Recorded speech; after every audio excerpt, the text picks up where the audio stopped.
Hello, everyone, and thank you for joining us for the fifth and, for now, final installment of our series, Stand with the Facts. I'm Kim Malcolm with KUOW. Together with the Center for an Informed Public, our goal is to empower you, our audience, to be informed news consumers. We hope these conversations will help anyone watching to know more about what mis- and disinformation is and how it's spreading. We have a toolkit for you on how to spot misinformation and combat it in our daily lives. More details on that in the link to this episode.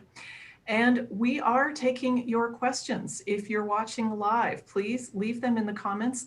I will get to as many of them as I can.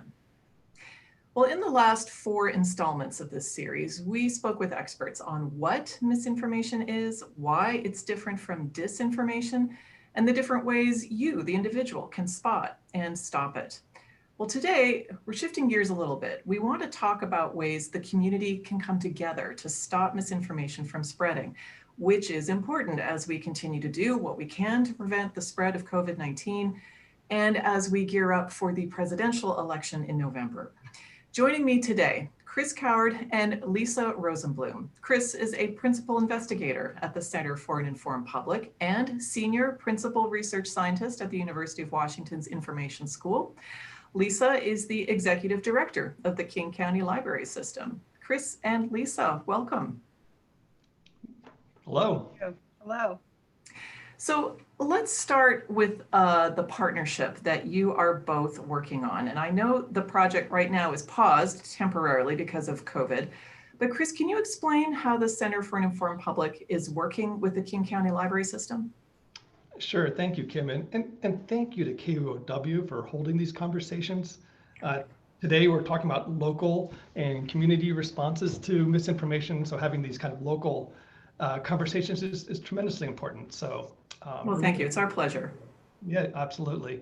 So let me step back for just a second, provide a little context on that question. Everybody, of course, by now knows that misinformation is a huge problem on an incredibly large scale. Millions of messages are shared every minute, every second. Every year, Facebook has to take down billions of fake accounts. So when we're talking about scales like that, the responses by necessity are also at that macro scale. A lot of them are. So when technology companies are working on detection technologies, or when government is putting in place new policies, they obviously are blanket, large scale approaches to this problem. When we established the center, we also asked ourselves, well, how does misinformation work at a local level? And how might that be different than how it works at that kind of macro level? Right? So when we're talking about this, we're talking about at a community level, neighborhood level, where people know each other. They live in communities with each other. They might have some common issues that they're concerned about. And so that led us to thinking, are there micro scale approaches that can address misinformation that are different than these kind of macro level approaches? And so from that was born this idea of a community lab.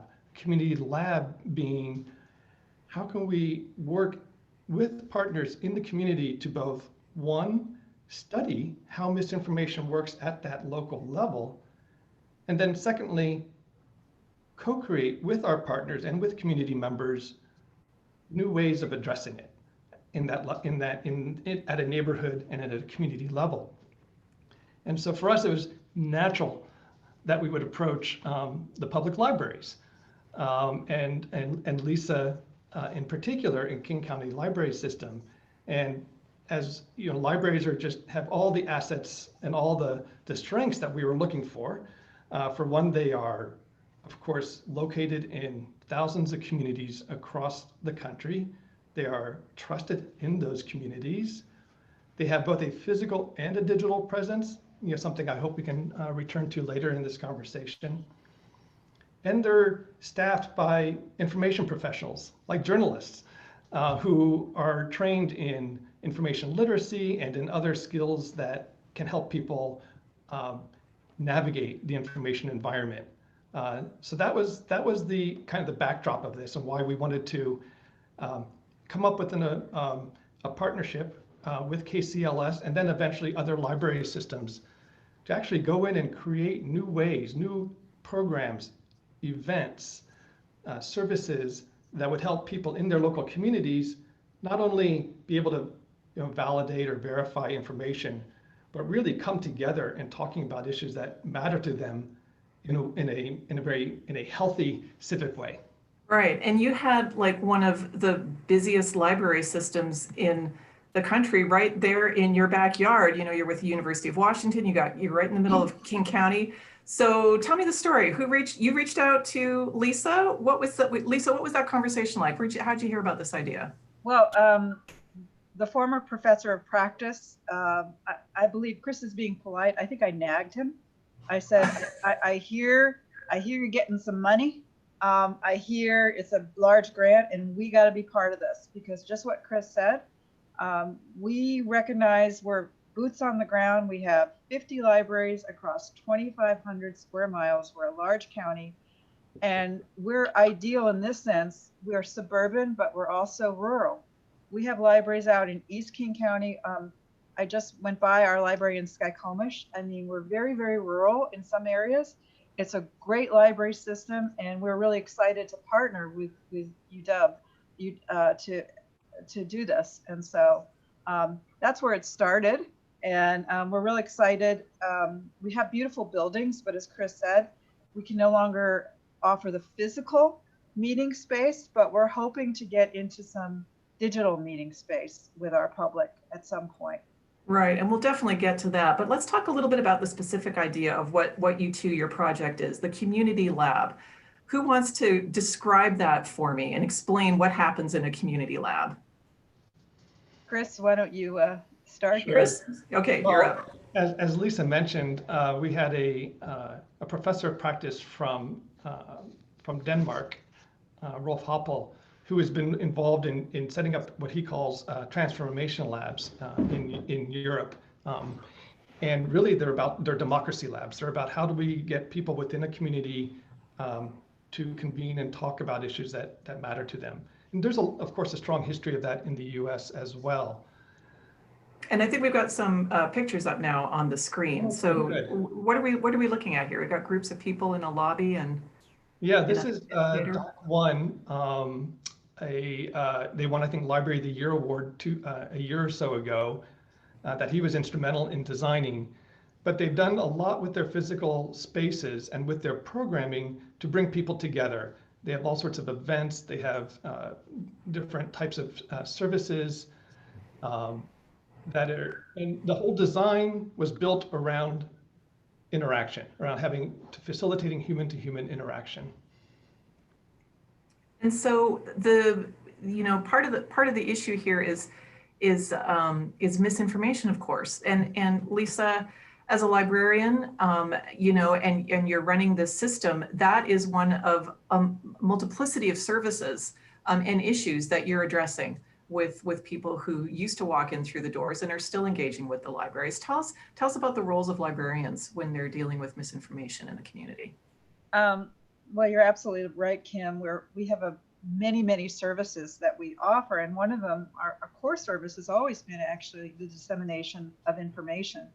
In the old days, before the internet, you actually had to physically go to a library, and I often say there was this huge reference section and this big book, and if you had a question like what's the average temperature in Prague in August, this librarian would, with a big sigh, take down this book and open it up and give you that authoritative temperature. But now information is out there, it's ubiquitous.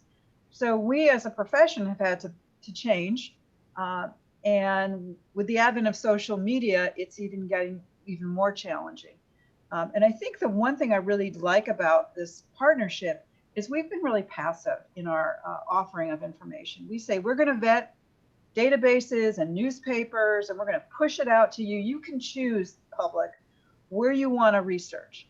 And what I like about our partnership is we can no longer be passive in this issue, because this is an issue of democracy and citizenry. And so the thing I really love about this partnership is we're going to be now proactive. We're going to go out there and tell you and help you and say, gee, we've always been in the information business, but now we're going to be more proactive and letting you know what is disinformation, what is good information, so you can decide. And I think that's a big change in the profession, and it's a change that is long overdue. It sounds like you're taking a stand, like you're making a value judgment, a value statement, I should say. Well, we certainly put enough monetary resources into purchasing good information for you, but I really do feel that we as a profession have been too passive. Chris, I want to just get back to the kinds of spaces that we're talking about in this partnership that you're working on with the libraries. This is your field. You study the integration of digital and physical spaces for people to get together and engage constructively. So why do you think this kind of space is successful, and why is it so important right now? So I think, so this issue of the digital, the kind of how we behave offline and online has always fascinated me, especially because it seems like we behave differently in those two different realms. And let me say this. So in a physical space, you can have those intimate and kind of authentic conversations. And libraries have been doing this and are looking at their programming. They really excel at bringing together people face to face, author events and many other story time, of course, other types of events. But the digital services are largely divorced from that, at least in our estimation. They may have a digital presence, you can get ebooks, but the two are not linked together. So on the one hand, you can have these really rich conversations in a physical environment, but your reach is not that large, right? At least on the type of scale we're talking about. On the other hand, you have the social media and the digital world where you have the immediacy of the platforms. You can engage in any sort of discussion, and you have large numbers of people, of course. And so the question became, how can you take the best of both worlds and leave the worst of both behind, or the limitations of both behind? So that's a little bit abstract. So let me give you a concrete example of what we're doing. And Lisa, this may be new to you, but even though we've kind of paused some of our direct engagement with KCLS, we've been continuing to work here at the University of Washington. So right now, with some collaborators and students, we're designing an escape room. And for listeners who may not know what an escape room is, these are physical rooms. They have swept the world. You go in, maybe teams of 4 to 10 people, and you have about an hour to go through a series of puzzles and escape. So we're designing a misinformation escape room. We're going to be entering a world of bots, of fake accounts, of deep fake videos, fabricated content of all sorts, but in a very fictional, engaging, gameplay type environment. So people are actually, they're walking through the scenario, trying to escape this misinformation world or thicket, try to get out of it somehow? Exactly. How interesting. Yeah, and so this is the escape rooms will be hosted in public libraries, and where libraries already have been doing escape rooms and building in this notion of misinformation. And we think that it'll be a way, now the digital and the physical part of it is that it's both a physical experience, and you're going in there with other groups of people. And it's also digital in the sense that you're entering a world of misinformation across the internet as well. So this is a way to hopefully integrate both. And what we're interested in is what are the types of experiences that people have in that room? How do they come out of it? Do they have a different view towards what they see online and how they might respond to suspicious information? Right. Lisa, when you hear these ideas, when you hear that concept, what do you think of as a director of libraries? What comes to mind as you're hearing this model being described? Well, right now, because of COVID, I'm terrified of anybody in a room. However,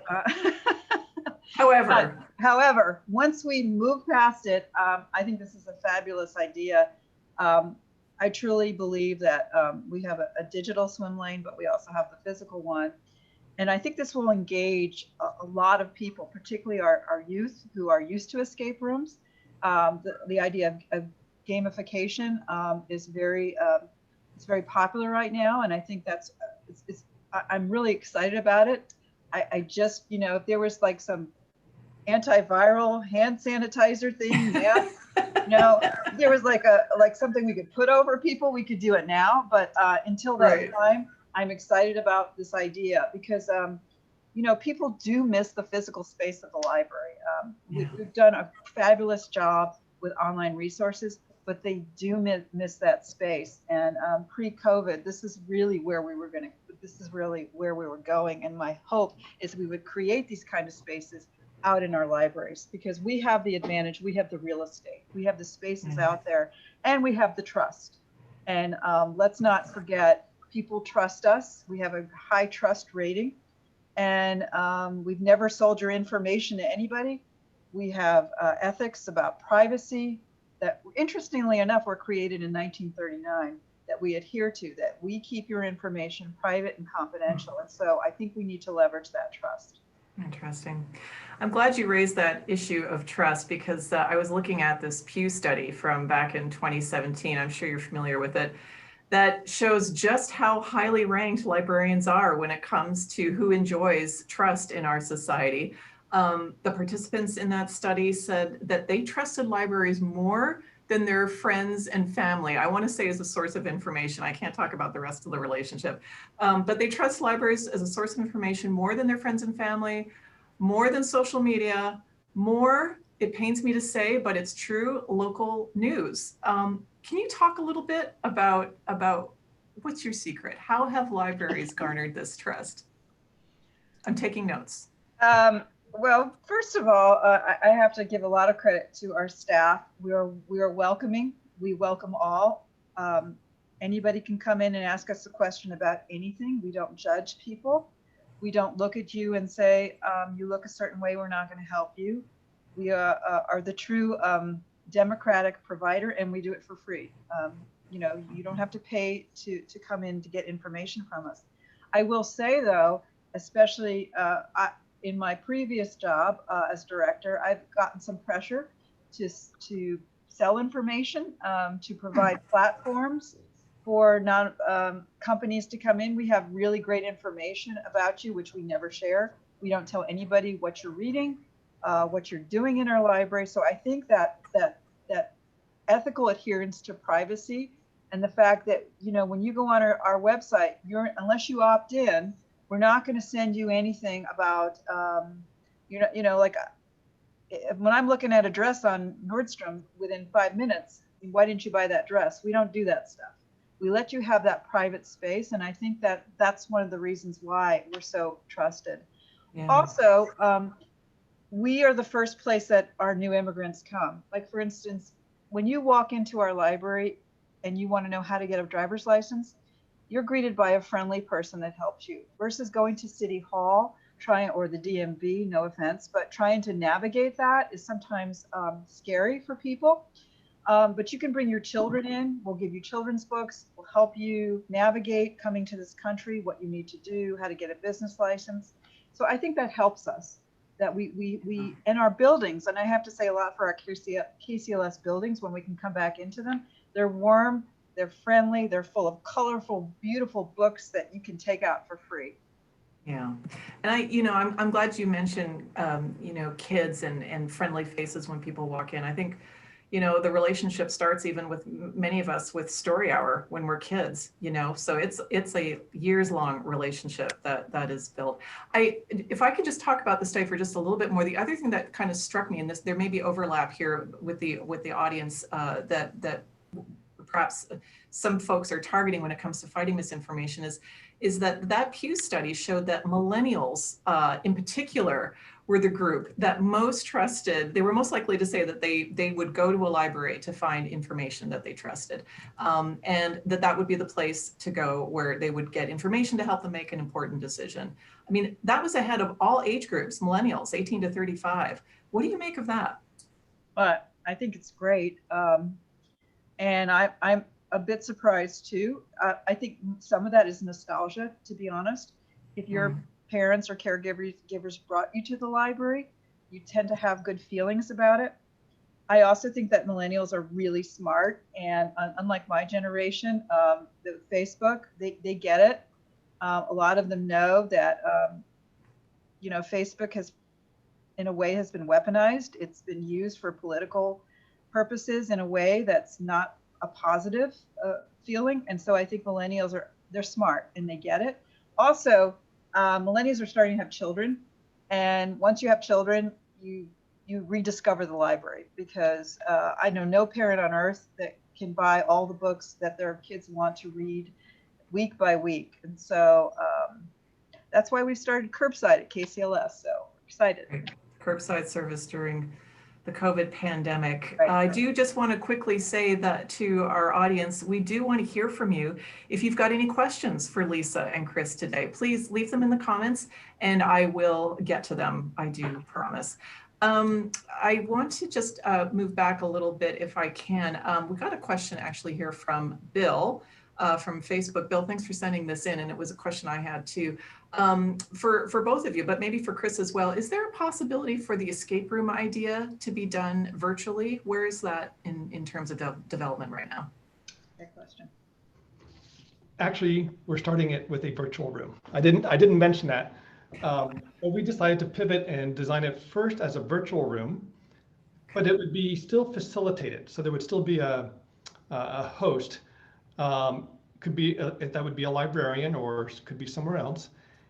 And eventually we'll migrate it back to a physical room. We're working with some really creative geniuses here in Seattle who are behind some of the Puzzle Break. I'm sorry, I think that's right, Puzzle Break. And they've taken some of their physical rooms and turned them into virtual rooms. So we're going to be kind of going the other direction. We're going to start with virtual, with the idea that we'll be going physical afterwards.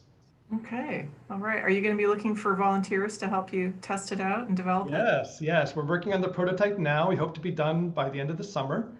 And we've started to talk with some librarians who have done escape rooms, and we'll be doing that. We'll be looking for volunteers. All right, very cool. Well, we'll make sure we follow up with you about that. I know a lot of people will be interested in finding out more about that when it becomes online.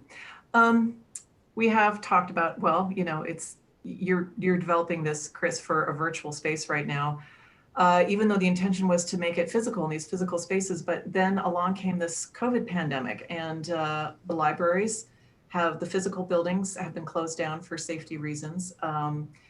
This is happening just as misinformation is circulating widely about this virus. And Lisa, I'm wondering how you and your librarians have been navigating that. How has the system been able to respond, for people who are looking for reliable information and to get that out there to the public on COVID at a time when the buildings are closed? Well, Kim, as you know, that King County was the first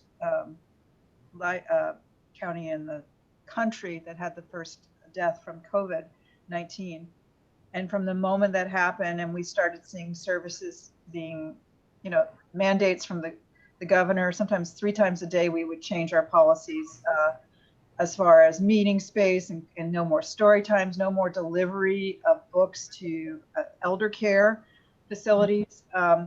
So from the moment this happened, we've been rolling back our services, and it pains us because libraries never close. Even during disasters, we open up right away.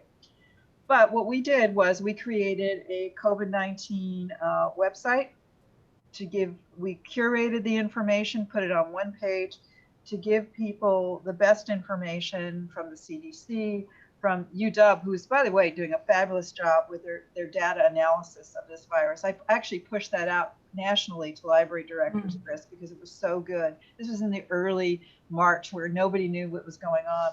So we've been really proactive in creating our own information, curated information pages about the virus. We also have continued to offer reference services online. So anybody can call us up or chat or email us, and we'll answer your questions about the virus. So we're continuing to offer that reference function online. Are you getting any feedback from your listeners, from your users, from people who like to touch base with the library about how that's going for them, that they're using the information? Yes, they're very appreciative. They're appreciative of the fact that we pivoted and we stopped ordering books for 2-3 months. We put all of our money into digital resources, including information resources. And they really appreciated that the wait lines, because as you know, KCLS is the second highest user of e-resources in the country, ebooks. And so they really appreciated less of a wait for some of the digital materials. And also we have e-cards. So we had like a 300-400% increase in people getting e-cards. So they've appreciated our pivot. They still miss the books though. The first day we had 800,000 items out and for 3.5 months. And then the first day we opened up holds last week, we had almost 50,000 holds in one day. People miss the books. So we do both here. Yeah, that's a lot. Yes. And every day we're seeing an increase in holds, and we love that. Yes, some people prefer digital, and some people do still like the print, especially parents with children. They like the books back. Yeah. You know, it's so interesting to think about where we're at right now, just physically separate, trying to come together online digitally to get solid, reliable information. And the library, you know, serves this function of bringing people, as you say, from all walks of life together to learn from each other. Chris, as you were saying, you know, to be in these spaces where empathy perhaps is created. How do we create these settings for people to share and learn during a pandemic? And how do we make sure that people who may doubt the motives of the programming, how do we make sure they're not excluded either? It's a big question. I'm throwing it out to both of you. Yeah, and obviously it made it all the more complicated in a time of COVID when we can't have our physical spaces. But there are things that are happening even at the outside the library at the broader level. I mean, I think even the way that Seattle has closed down various neighborhood streets for pedestrian only creates kind of that civic infrastructure, that social infrastructure for people to come together. I think what that word that you said, the empathy, is key.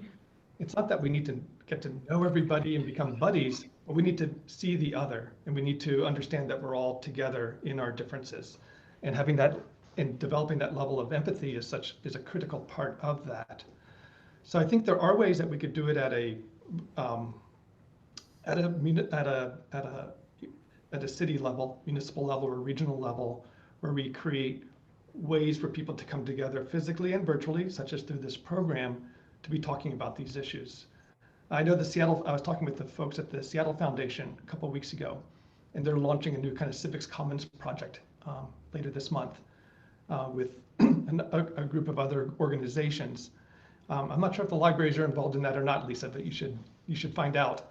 But that is to try to raise it to a kind of a regional level. Yeah. We've always been involved with having candidates, like the League of Women Voters sponsor candidate forums for any election. Libraries have historically always been partners with that. So we expect we'll probably do some of that online. Those forums that we can replicate easily online will continue to do so as we approach this interesting election time. I wanted to pick up on what Lisa said earlier. I really appreciate her comment that the libraries need to be a bit more proactive and in their stance, because whether it's the election that's coming up, and we know misinformation is going to be a big part of that, or even with COVID, once when the vaccine is created, there'll be misinformation about the vaccine, and we'll have a lot of resistance from certain populations against getting vaccinated. And so these are areas where libraries, I think, can play a much more proactive role in reaching those communities and having those hard conversations, again, in a way that hopefully is very inviting and in a safe space that can raise concerns in a healthy way. You know, this pandemic has been so disruptive in so many ways, and it may feel counterintuitive to talk about it this way, you know, because the losses, the devastation have been real and global and so deeply felt. But at the same time, the disruption also cracks open previously stuck thinking, and I'm curious about, well, let's talk about information literacy. I mean, is this the time? Can we reassess the tools that we're using right now when it comes to information literacy? And what should we be thinking about now, looking into the future in the situation we find ourselves in? Yeah, that's an excellent question. And I'm from an information school where information literacy is kind of one of the bedrocks of the department of the science. And I think we do need to rethink it. Information literacy kind of traditionally has always been about, finding, evaluating, and using information in its kind of simplest form. And it's kind of predicated on this notion that we search for information, that we formulate a search question, and we go out and find it. And take a look at it, try to see if it's valid and all those other things. But that's not how misinformation travels, right? Misinformation comes to you, right? It comes to you because it's shared by your friends on social media. It comes to you because bad actors are targeting you and leveraging the algorithms in social media platforms to reach you. It comes to you in multiple ways, and it happens not just once, but it happens slowly over time across Facebook and Twitter and YouTube. And it penetrates your defenses where you're most vulnerable, because it gets at your psychological and emotional responses, such as fear and anger and confusion, to make you mistrust and to create doubt. And so when information is traveling in these ways, we need to think of new ways of helping people learn how to navigate in this environment where you're not going out to get information, the information is coming in to get you. And a lot of that information is not good. And so how do we then rethink information literacy that accounts for that new dynamic? So Lisa, you already mentioned you're already taking active steps to be out in the community. What implications does this have now for libraries in the future?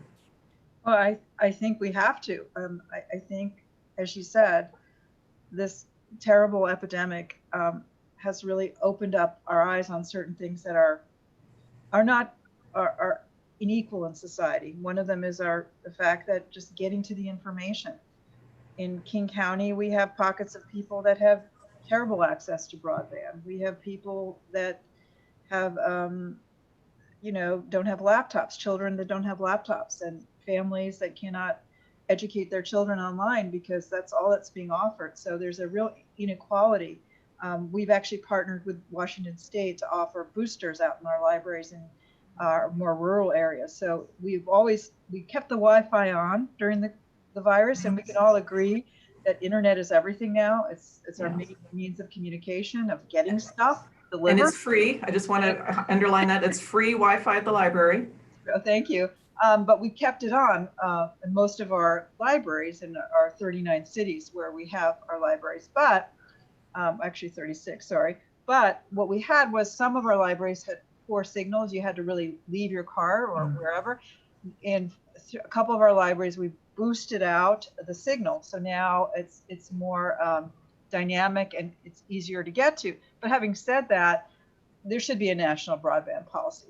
It should be just like when you build a house and you have to have gas and water, you should have access all over the country to broadband, because what this epidemic has showed us is it is now vital. It is now an essential to everybody. And we're really seeing gaps in our communities, for those communities that it's not just for entertainment. It's essential. In terms of your folks, your librarians, being out there actively promoting solid, reliable, factual information to the community that the community wants, that the community is asking for, what kind of role do you see them playing practically, on the ground in that regard? I believe there's a slide that actually we have some principles that we've created on just sort of what to look for as you a consumer and you're out there and you see information. We offer vetted news databases for free, as you can see, and we also, if it seems, the old adage, if it seems unreal, it probably is, and we can help you fact check anything, so we can be your fact checking resource, or also teach you how to fact check. That's a lot of what we do also. And we have we don't have paywalls for our newspapers. So the Seattle Times, the New York Times, the Washington Post, you can get on for free to see I love reporters, because reporters are actually doing the research that we need done for some of these stories that, counters the misinformation. So, we're supporting our reporters in the sense that if a reporter actually does the research that we need them to do, and we're sort of pushing those reliable news sources out to our public. Well, coming from one of the most highly trusted, categories of people in the country, I thank you. Thank you. That makes me feel very good. I appreciate that. Let me get to a couple questions here that we're getting from our audience. I hope I'm saying this correctly. Irina on YouTube is asking, what are the most common COVID-19 questions being asked at the library? A great question. I don't answer the Ask KCLS. I would think some of them are actually library related, like when are you going to open? How do I get my books? I think some of the questions we're going to get as we start to open our buildings, which will not be for a while, some of the safety measures that we're going to implement for COVID-19, and we are following all the governor's protocols as well as King County. So we're getting questions about that. A lot of the questions we're getting is just like, how do I do stuff online? When we have people that have never used our online resources. So some of that is sort of related to the fact that they can't get into our buildings. Right. Interesting. Chris, we've got a couple of questions about the escape room. I can tell you this people are very, very interested in this. Libby wants to know, are youth the target audience for these community lab spaces? And I know that the escape room was going to be one of the pilot projects on this. We're thinking of all age groups. For this particular one, we were thinking kind of maybe high school and above level, particularly in terms of our target for this particular experience. But we've also, with my partners, we've also talked about creating versions of this that would target different age groups. We can have different storylines. So it's eminently versatile in that regard. So, but we wanted to get groups that are already on social media, right? So not the children for this particular activity, but people who've already probably encountered misinformation online, or at least have a sense of how it would operate. So that was our target group for this particular escape room. Which leads me to another question here from Victoria, who's asking, what would motivate people who are not interested in learning about misinformation to enter the escape room? Great How do you question. sell this, Chris? How do you sell this? That's a great question. So one of our, when we've talked to, before COVID, we did interview a lot of librarians about what types of questions that people have around misinformation, what types of issues, and who comes to their programs. Because a lot of libraries have offered programs, learn about misinformation, disinformation. And one of the problems we heard is that it only tends to attract a certain segment of the population. And it does not attract the people that you probably need to reach, the people. And so our thought was, let's create a room. It won't actually be called Escape from Misinformation. We're going to call it something else. I don't know. We have I'm not going to give it away ahead of time here, but it'll be like an evil company and some other villains and some other things involved in this. But it'll be nonpartisan.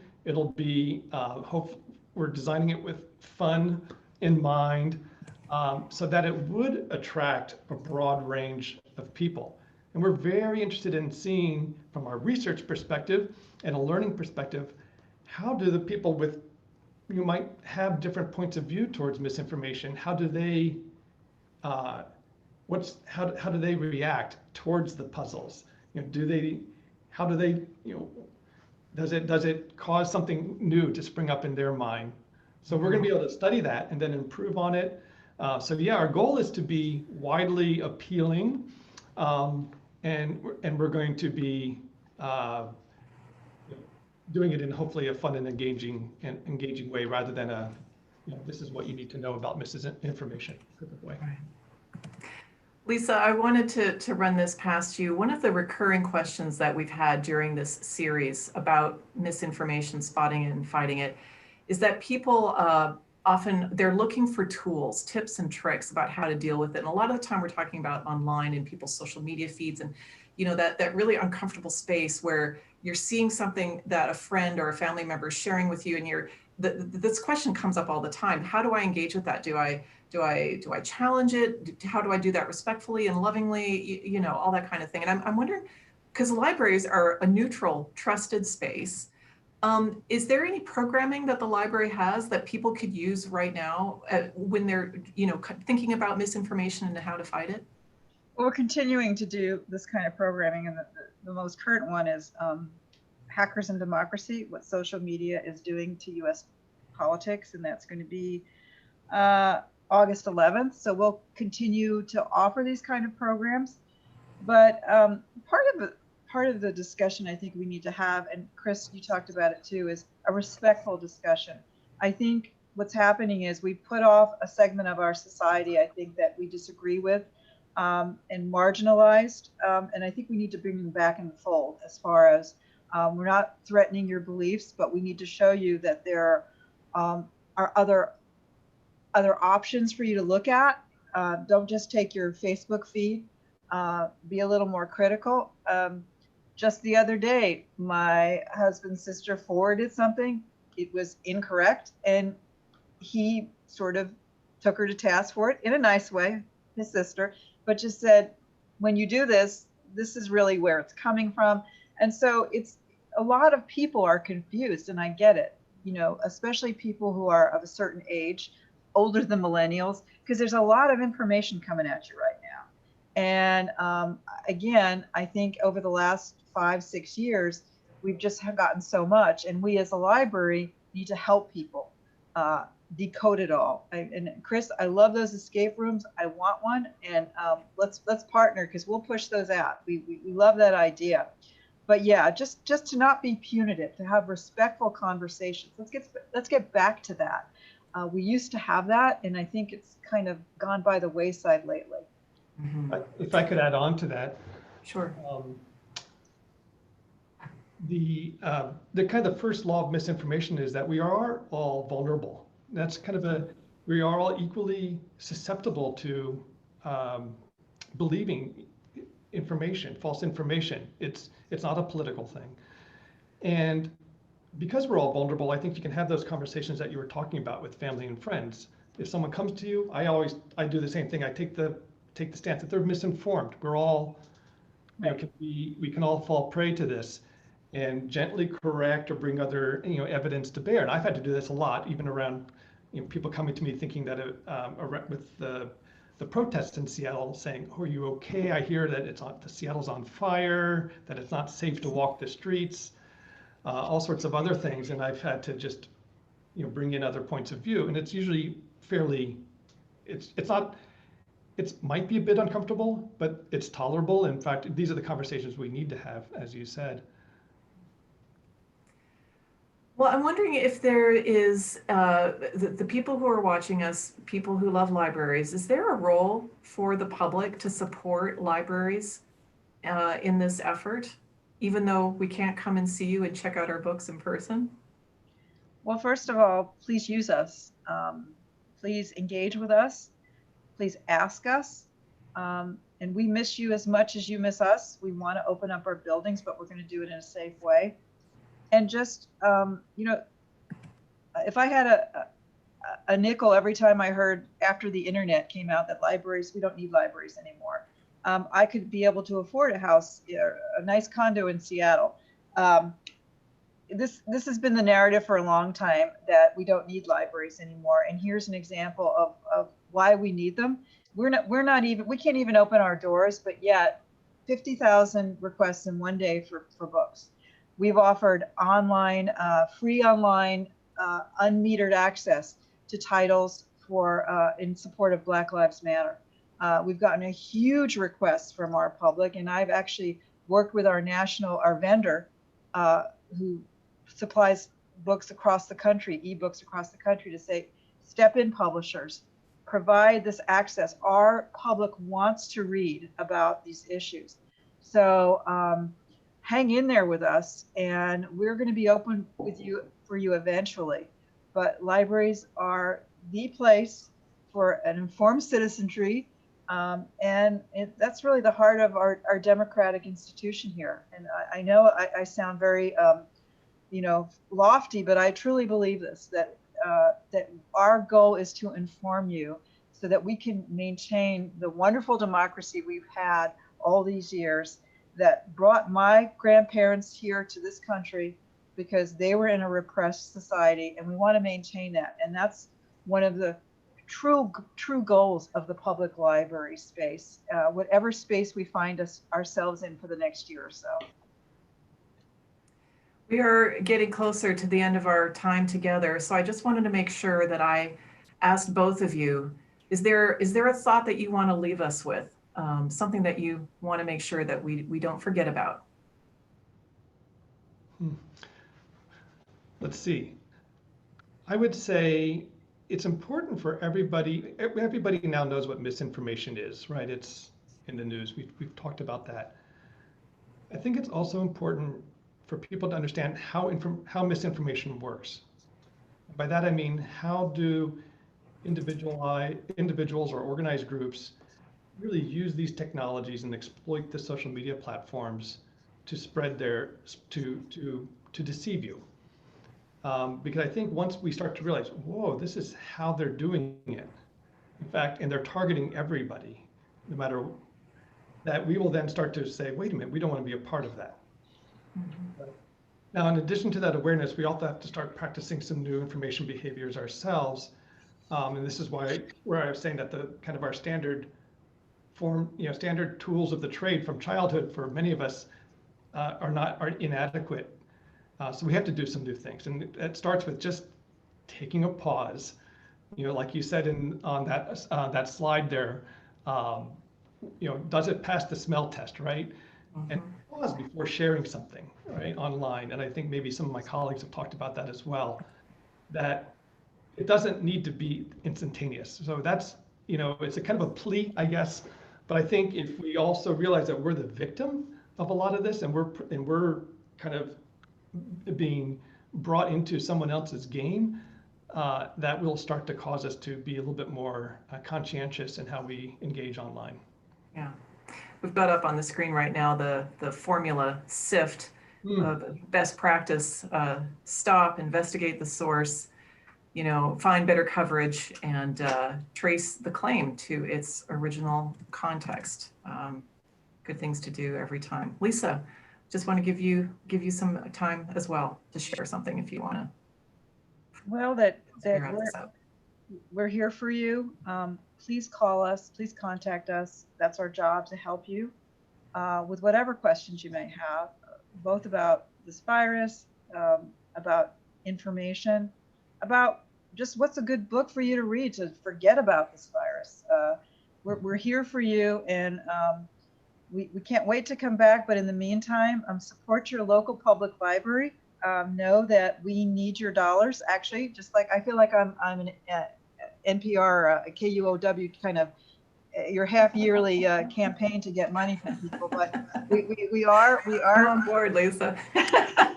We are supported by your tax dollars, your property tax dollars. We appreciate it, and we want to be worthy of it and do the things that you need from us. But we welcome all, and that's online, in person. So thank you for your continued support and patience as we navigate through this crisis. Well, Chris Coward and Lisa Rosenblum, thank you both so much for your time today. It was such a pleasure having this conversation with you. And thank you, Kim, for asking. Yeah, thank you very much, Kim, and to KUOW. Well, folks, from everyone at KUOW and our partner, the Center for an Informed Public, thank you all for joining us again for Standing with the Facts. You can visit kuow.org/facts to access that toolkit I was talking about earlier. It's got a link. There's resources on spotting misinformation and how to address it. You can also see our previous episodes of Stand with the Facts there as well. Everyone, thank you so much. Take care, stay safe, and have a great day. Bye now.